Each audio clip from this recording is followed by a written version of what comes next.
Movimientos de pronación y supinación, las articulaciones y los músculos involucrados. La pronación y la supinación se producen completamente en el antebrazo, ¿sí? Aunque es muy evidente que la mano cambia de posición de manera muy importante, de estar la palma hacia adelante en la supinación a estar la palma hacia atrás en la pronación, en realidad el movimiento ocurre en el antebrazo, ¿sí? Y ocurre en dos sitios principales, en la porción proximal y en la porción distal. Entonces, aquí el movimiento está dado por la cabeza del radio que está girando sobre su eje en dos sitios al mismo tiempo. Con el capítulo del húmero, ¿sí? La cara superior de la cabeza del radio gira sobre el capítulo del húmero, mientras que la cara lateral de la cabeza del radio gira en la escotadura radial de la ulna. Entonces, al mismo tiempo está ocurriendo este movimiento. Y en la parte distal ocurre que la extremidad inferior del radio se desplaza anterior por delante y se desplaza hacia medial sobre la cabeza de la ulna, que muy parecido a la cabeza del radio, tiene también carilla articular en una porción alrededor y no nada más en la cara inferior o en su extremo inferior. Entonces, estos son los sitios cuyo movimiento coordinado y simultáneo permiten la pronación y la supinación.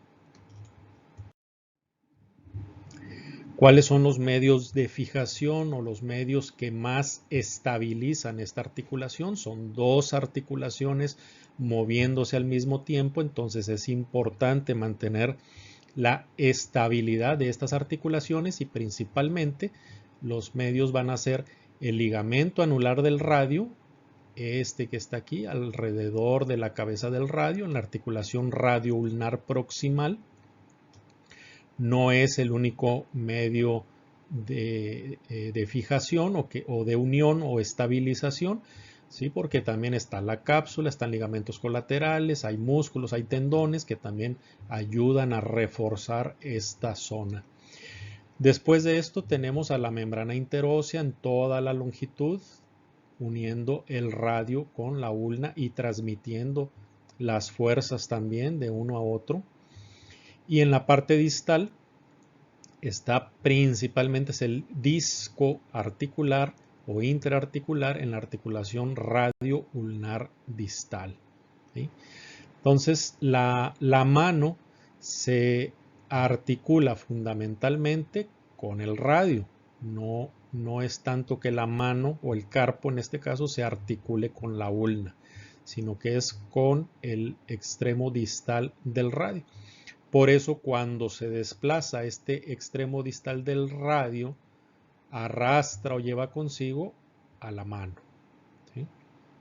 Estos movimientos, los de pronación y supinación, vamos a revisarlos a detalle y tenemos lo siguiente, que hay dos músculos principales que supinan y dos músculos principales que pronan, ¿sí? Dos supinadores y dos pronadores.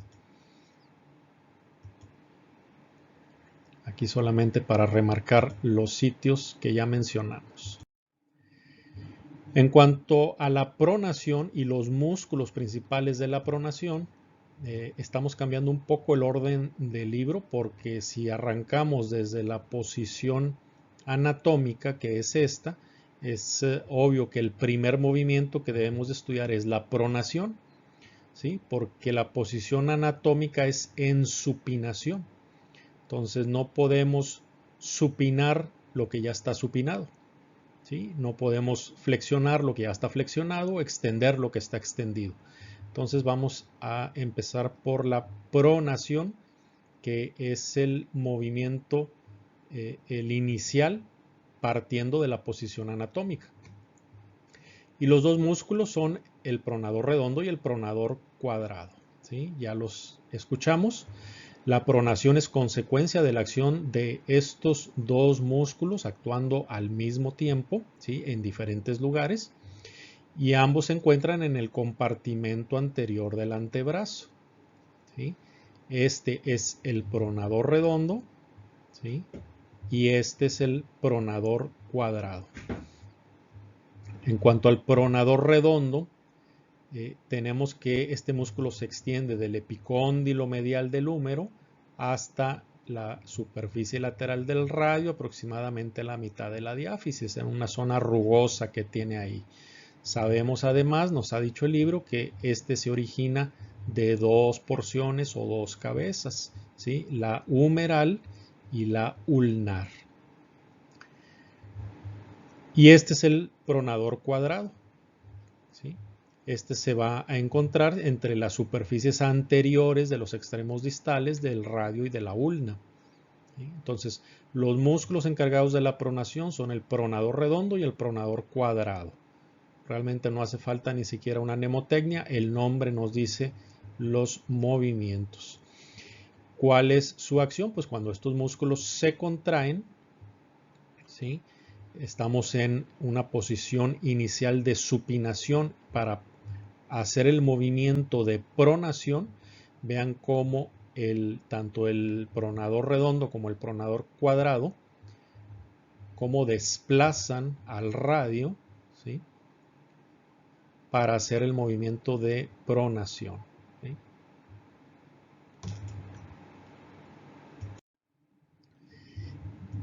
Y ahora, para ver la supinación, arrancamos desde la pronación, ¿sí? La pronación entonces sería regresar a la posición anatómica, que es con el antebrazo en supinación. Y también tenemos dos músculos principales que hacen la supinación. Son el bíceps braquial y el músculo supinador.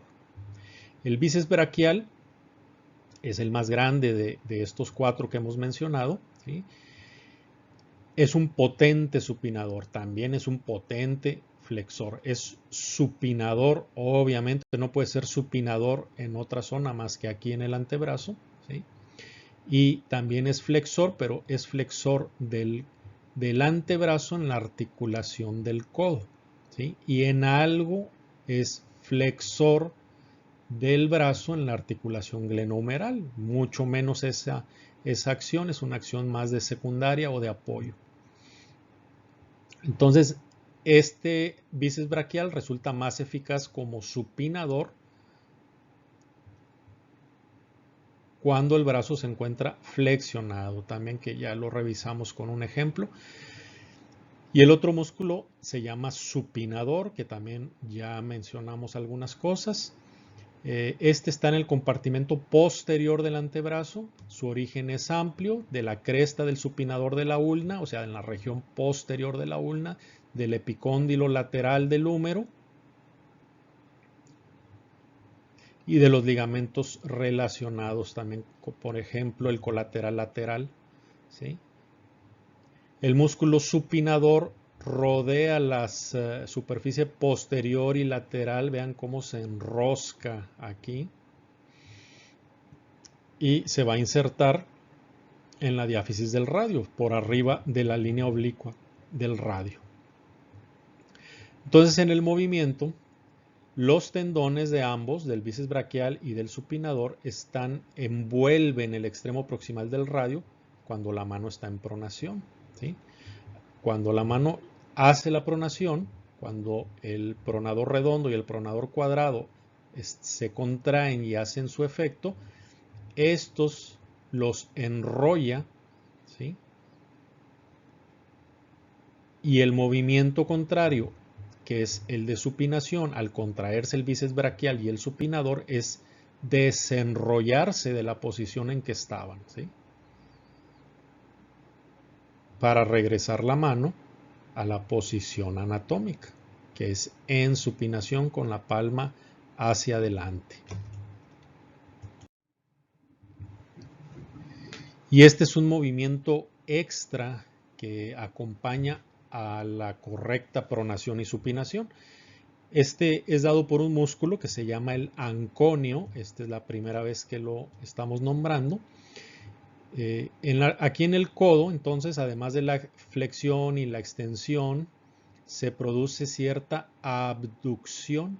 Si recordamos, abducción es el movimiento de alejar o de separar de la línea media, ¿sí?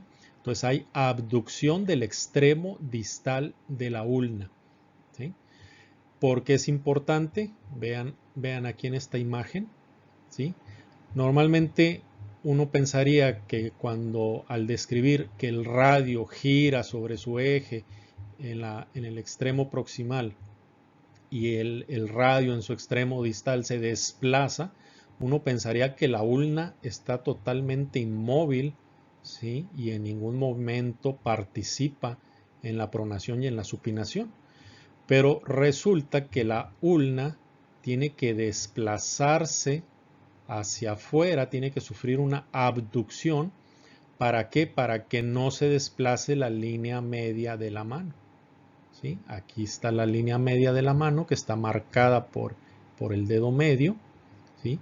Y vemos que no cambia de posición entre la supinación y la pronación. Si no ocurriera este movimiento de abducción de la ulna, entonces la mano tendría que desplazarse más y salir de su línea central, ¿sí? de su eje central.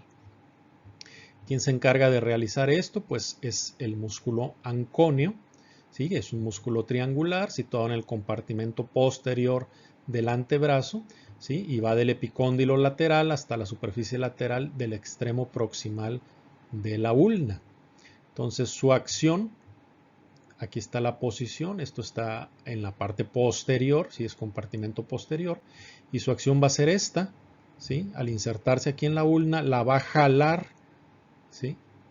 Hacia arriba y hacia afuera y va a provocar que el extremo inferior sufra de esa abducción.